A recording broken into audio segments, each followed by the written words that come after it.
अस्सलाम वालेकुम जी। साजी की अज तो परेशान ही कर छड़िया जी। की होया की है बई मनु तो शक पैंदा भी जेडे पिछले शर्मीले ने उन्होंने लाइसेंस कैंसिल हो गए ने, कोई नवी चीज आ गई असल शर्मीले।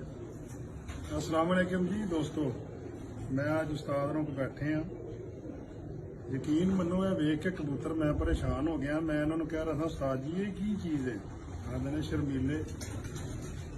वाकई ही मजा आ गया कबूतर वेख के।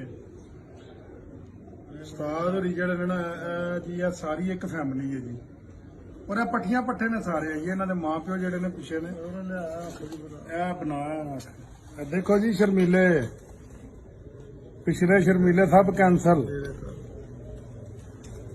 क्या बात है उस्ताद जी, केड़ी डाई रखी जे, खुदा दी कसम समझ पट्टी।